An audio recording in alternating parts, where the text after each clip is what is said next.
Of the many activities that have emerged as staples of entertainment and recreation during the COVID-19 pandemic, none have reached the level of impact as that of gaming.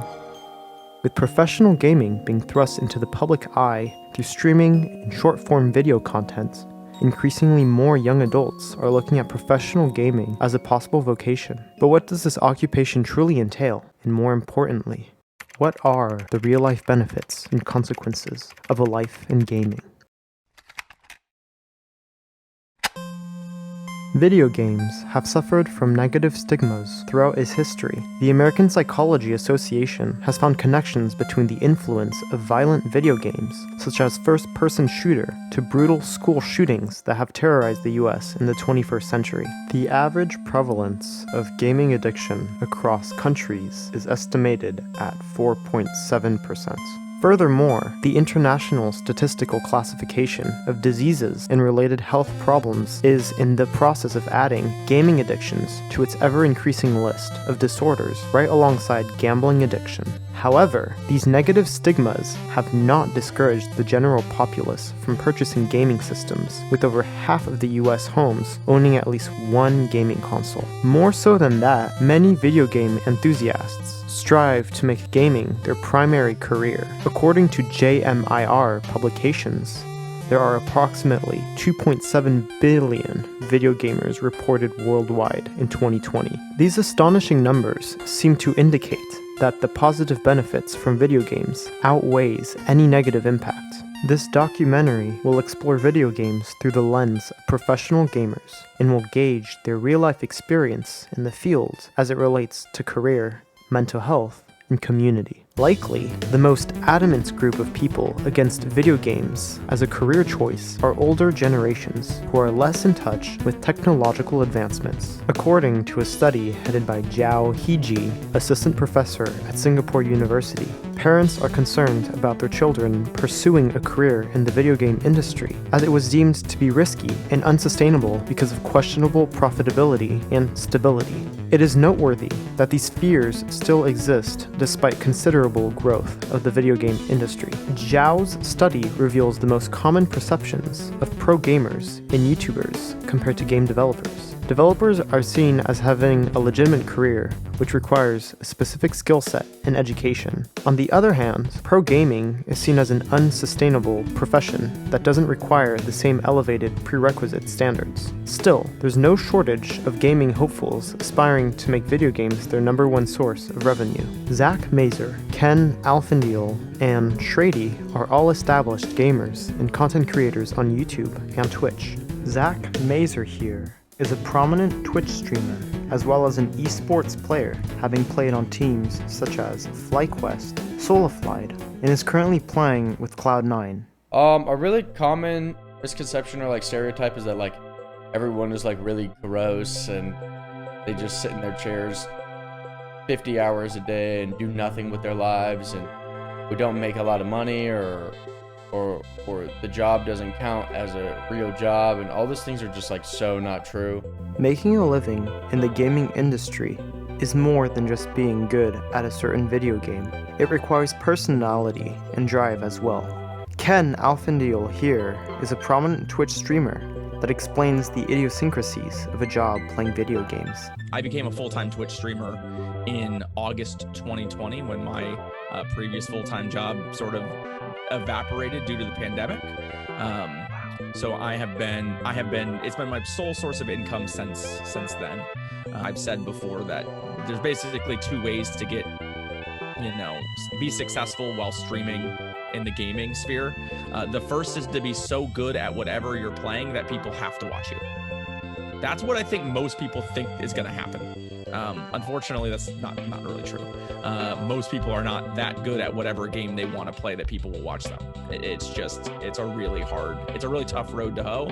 And it's also one of those things that people also have to know you're that good at that thing, which plays into the second part, which you still have to self-promote. The other is just be so charismatic and interesting, and people want to watch you. They don't care that you are the best at what you do. It's that you are going to be the most entertaining. Shrady here is a prominent YouTuber that rose to fame playing Pokemon Go. He explains the hard work and dedication needed to create a successful video gaming YouTube channel.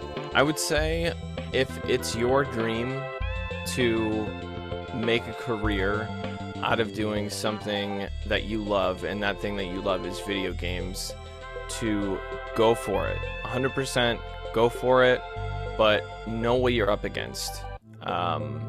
Look at who else is making content, look at what they're doing, look at what works, and maybe make some compromises with yourself, you know, like maybe play some games that you didn't want to play, Minecraft or something like that.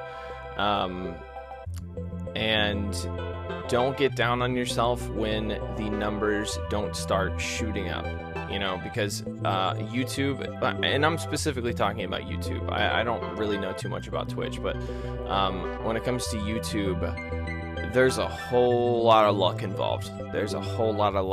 It all has to do with the algorithm and whether or not you can kind of force your way into the algorithm. So paying attention to trends is very important. Playing games that are brand new as soon as they come out, like literally the day they come out, buy that game and play it immediately and get that video out as soon as you possibly can. Some misconceptions about the gaming industry is that it's a male-dominated field for young people only. The majority of gamers are 18 years or older, 79% of gamers, with 41% being female. An average gamer is 34 years old, with individuals aged between 18 and 34 years comprising 38% of video gamers, followed by individuals aged between 34 and 54, 26%. It's not difficult to see a possible cause-effect relationship between video games and a dip in mental health. And it's not working! I don't really think I've ever met a pro who isn't absolutely addicted to video games. And what gets scary about the conversation is that it's really easy to get addicted to video games and make nothing out of it because of how difficult it is to get somewhere, you know? And blowing, 200 hours a month on something that is giving you, $100 a month back is just very unrealistic and very unhealthy.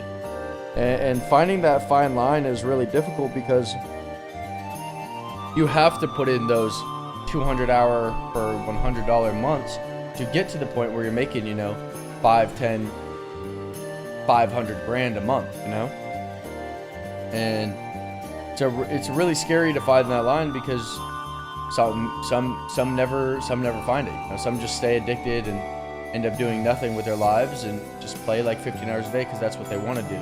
With gaming addiction now being included in the International Statistical Classification of Diseases, it's only natural to believe video games play a direct role in declining mental health. But there's more to proving a negative influence of video games besides the eye test. Research must back up this claim, and so far, the research doesn't support a mental health epidemic in the gaming community. The National Library of Medicine did a study on internet game disorder, looking at information between 1998 to 2016, and their studies only showed that a 4.7% annual average of prevalence of IGD. What's more, the study revealed that there is no exponential increase in IGD prevalence, despite 15 years of technological advancements in gaming and the ever-increasing availability of the internet. I have a lot of mental health issues.